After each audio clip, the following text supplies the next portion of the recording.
دیکھیں کمال کی بات کہ اللہ تعالیٰ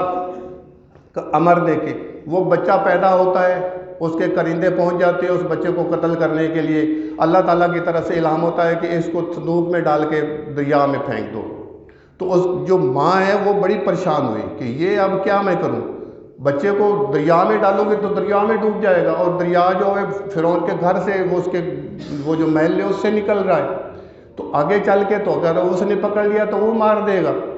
تو اتنی پریشان ہوئی کہ اب میں کیا کروں، ادھر سے بندے آ گئے ہیں، جیسے وہ کہتے ہیں کہ آگے دیوار ہے اور ادھر آ گئے، لیکن الہام ہوا کہ اس کو پھینک دو، میں اس کو بچانے والا ہوں، میں بچا کے دکھاؤں گا۔ اب دیکھیں وہی بچہ جا کے اس کے محل میں جاتا ہے،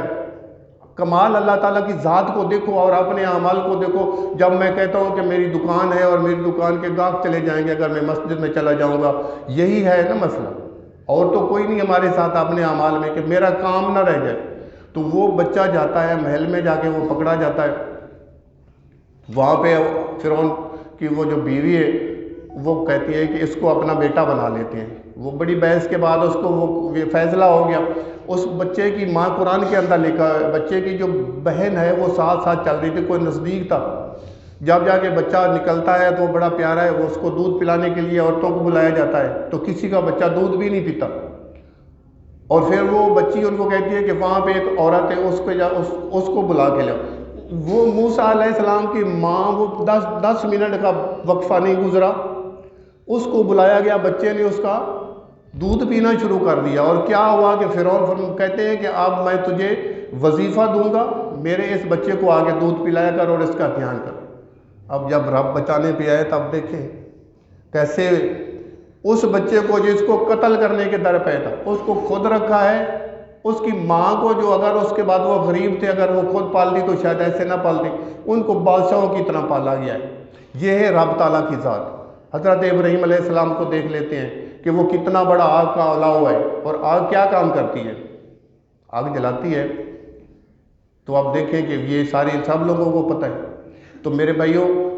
اللہ تعالیٰ سے اس دنیا کے اندر استعانت مانگنی ہے تو نماز اور صبر کے ساتھ مانگنی ہے، ہدایت مانگنی ہے تو اللہ تعالیٰ سے اس نماز کے ساتھ مانگنی ہے۔ ان الصلاۃ تنہی عن الفحشاء والمنکر والبغی، یہ قرآن کی آگے آیات ہے، میں آپ کو پیش کروں گا کیونکہ وقت تو ہوتا کوئی نہیں، آپ تو 5 منٹ بھی لے کے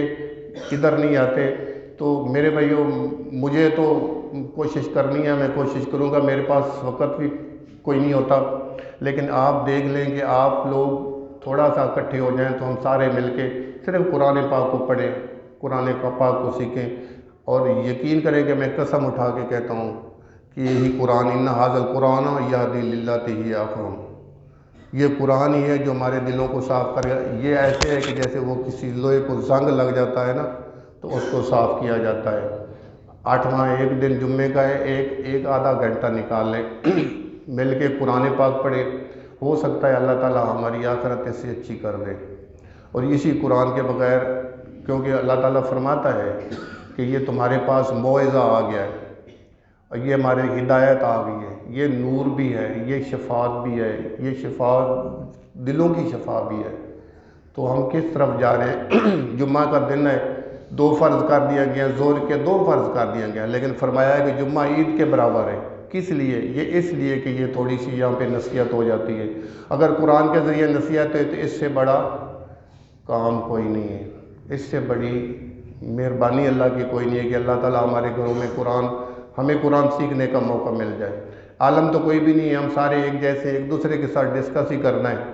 تو یہی ہے، دعا ہے کہ اللہ تعالیٰ ہمیں اس قرآن کو سیکھنے کی، اس پہ عمل کرنے کی، حقوق قرآن۔ ہاں یہ چیز میں آپ کو بتا دوں، قرآن جو ہے نا یہ آخرت میں شفاعت بھی بنے گا، سفارش بھی بنے گا، لیکن قرآن ایک استغاثہ بھی لے کے آئے گا۔ ہمارے نبی صلی اللہ تعالیٰ علیہ وسلم کا جو سب سے بڑا اعلیٰ جو مرتبہ ہے نا، وما ارسلناک الا رحمۃ للعالمین، وہ ہر چیز کے لیے رحمت ہے، وہ انسانوں کے لیے بھی ہے اور دوسری چیزوں کے لیے بھی ہے، لیکن ایک وہ اللہ کے سامنے ایک استغاثہ نبی کریم صلی اللہ علیہ وسلم کا بھی ہے کہ وقال رسول یا رب ان قوم اتخذوا ھذا القرآن مہجورا۔ اگر اس دن ہمارے نبی صلی اللہ علیہ وسلم اس قرآن کا استغاثہ ہمارے اوپر پیش کر دیں گے، رسول اللہ صلی اللہ علیہ وسلم کا استغاثہ ہے، تو پھر اللہ تعالیٰ کیا ہمارے ساتھ کرے گا؟ یہ قرآن کو پس پشت ڈالنے سے ہمارے مسائل بالکل نہیں حل ہوں گے اور پیچیدہ ہوتے جائیں گے۔ یہ جو ہمارے اس وقت مسلمانوں کے حالات ہیں یہ کیوں ہو گئے کہ علامہ صاحب نے فرمایا ہے نا کہ وہ مسلمان تھے زمانے میں، وہ معزز تھے زمانے میں مسلمان ہو کر، اور ہم خوار ہوئے تارک قرآن کا، اور تارک قرآن ہونے کا یہ اثر ہو رہا ہے کہ ہم اس وقت جوتے کھا رہے ہیں۔ ہمارے اپنے ملک کے وسائل جو ہیں ہم نہیں نکال سکتے، اب دن بدن روزانہ سے روزانہ نیچے نیچے نیچے چلتے جا رہے ہیں۔ اور یقین کرو پچھلی دفعہ بھی میں نے یہ کہا ہے کہ یہ بڑا لمحہ فکریہ ہے، اس پہ اب بھی سوچو۔ اللہ تعالیٰ کے وہ حضرت یونس علیہ السلام کی قوم نے توبہ کی تو اللہ تعالیٰ نے اپنا کرم کر دیا تھا۔ اور یہ یاد رکھو ہمارے حالات اس طرح کے ہو رہے ہیں کہ ہماری بچیوں کا مستقبل بڑا خطرے میں جا رہا ہے، ہمارے ماؤں بہنوں کا مستقبل خطرے میں جا رہا ہے۔ شام، عراق اور بغداد اور سارے حالات کو دیکھیں، ابھی بھی اگر ہمیں نہیں نہ سمجھ آ رہی تو پھر وہی کام ہے کہ اللہ تعالیٰ کی حجت ہمارے اوپر مکمل ہو چکی ہے۔ تو بس یہی دعا ہے کہ اللہ تعالیٰ ہمیں قرآن کو سمجھنے کی توفیق عطا فرمائے، اور ہمیں صحیح معنوں میں یہ کیوں جو ہے نا، یہ کیوں، کیسے، کیا، یہ سوال اپنے اندر پیدا کریں کہ مجھ سے اللہ تعالیٰ یہ مسجد میں آنے کی مجھے توفیق کیوں نہیں دے رہا۔ کوئی بادشاہ ہے یا کوئی ہے جہاں پہ چھوٹا سا کوئی بندہ بھی ہے نا، کسی بندے کو گھر میں داخل نہ ہونے دے تو وہ بندہ سوچتا ہے کہ میرے اندر کیا قصور ہے کہ یہ بندہ مجھے اپنے ملنے کی اجازت نہیں دے رہا۔ تو اللہ تعالیٰ ہمیں مسجد میں آنے کی توفیق کیوں نہیں دے رہا، یہ سوال کیوں آج کم از کم کوئی بندہ ایک بھی سوچے کہ مجھے مسجد میں 5 وقت اللہ تعالیٰ کیوں نہیں آنے دے رہا، میرے سے کوئی گناہ ہو گیا، کوئی غلطی ہو گئی ہے۔ استغفار بھی کریں اور کم از کم 5 وقت نماز پڑھیں، اپنی ماؤں بہنوں کے لیے، اپنی اس سرزمین کے لیے اور اپنی عزت کے لیے دعا بھی کریں، اور کم از کم یہ ہے کہ اگر یہاں پہ ہیں تو تب بھی یہ ہماری عزت ہے، ورنہ اللہ نہ کرے یوکرائن میں کیا ہوا، ان سے پہلے ان کے ہتھیار لیے گئے، اس کے بعد رشیا نے ان کے اوپر جو کچھ کیا۔ لیبیا کے ساتھ یہ کیا ہوا، کرنل قذافی جو تھا جب تک اس کے پاس چند ہتھیار تھے سال ہا سال سے وہ رہا ہے، پہلے ان سے ہتھیار لیے گئے اور اس کے بعد ان کو تباہ و برباد کر دیا گیا، سڑکوں پہ دوڑا دوڑا کے اس کو قتل کیا گیا ہے۔ اور میں پچھلے اسی ہفتے میں دیکھ رہا تھا اس کا جو نتن یاہو ہے اس کا بیان، وہ کہہ رہا ہے کہ ہم نے پاکستان سے ہتھیار لینے ہیں، اور اللہ نہ کرے جس کے نام سے یہ ایٹم بم لے لیا گیا، اس نے مودی نے ایک دن بھی نہیں لگانا ہمیں تباہ کرنے کے لیے، اور پھر ہم ہونا اور ہم نے یہاں پہ ہمارا چھڑانے والا کوئی نہیں ہونا۔ تو خدا کے لیے میں آپ سے ریکویسٹ کرتا ہوں کہ اللہ کے ہم نے سر سجدہ کرو، یہ کم از کم 5 وقت یہاں پہ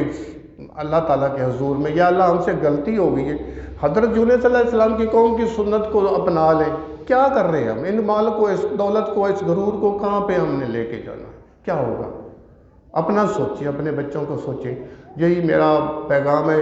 عالم تو نہیں ہوں، لیکن یہ ہے کہ یہ اندر سے کوئی چیز نکلے تو کچھ نہ کچھ تو اس کا اثر ہوتا ہی ہے نا۔ اور خدا کی قسم قرآن کو اپنا لیں تو کوئی ہمیں، وہ کیا تھا، وہ 313 تھے اور ہزاروں کے لوگ تھے، اور ان کو ایسے اللہ تعالیٰ نے ایک مثال بنا کے رکھ دیا۔ ہزاروں مثالیں مسلمانوں کی پڑھی۔ وہ جب یہ فارس کے ساتھ ہوا ہے نا، وہ جو ایران کا بہت شہنشاہ ایران تھا جو آگ کی پوجا کرتا تھا، تو حضرت خالد بن ولید کے وہ لشکر گیا ہے نا، تو انہوں نے کچھ بھیجے جاسوس کہ ان کو دیکھو تو صحیح، یہ جہاں پہ جاتے ہیں تو وہی تھوڑے سے ہوتے ہیں، تو یہ چلتے ہی جا رہے ہیں، چلتے ہی جا رہے ہیں۔ تو وہ بندے آئے، کچھ دن رہے، تو وہ جا کے اس نے بادشاہ کو ان کو کہا ہے کہ ان کا مقابلہ کوئی نہیں ہے، ہم رہبان باللیل وفراسون بالنہار، وہ تو رات کے ایسے ہیں کہ وہ ان کے ہوتے تھے نا، وہ جو کرنے، وہ دنیا سے تارک ہوتے تھے اور رات کو وہ عبادت کرنے والے ان کے پادری ہوتے تھے، رہبان، وہ رات کے تو پادری ہیں ان کی اس خیال کے مطابق، اور دن کے وہ بڑے بڑے شاہ سوار ہیں۔ یہ ہے مسلمان کی شان۔ ادھر اللہ کو بھی یاد کرو، ادھر اپنے اعمال کو بھی درست کرو، تو پھر اللہ تعالیٰ تو فرماتا ہے کہ ہم تو مائل بکر، ہمیں کوئی سائل ہی نہیں، راہ دکھلائی کسے، کوئی رہ روے منزل ہی نہیں۔ تو بس یہ میرا سوال ہے، اللہ تعالیٰ ہم کو سیدھے راستے پہ چلنے کی توفیق عطا فرمائے۔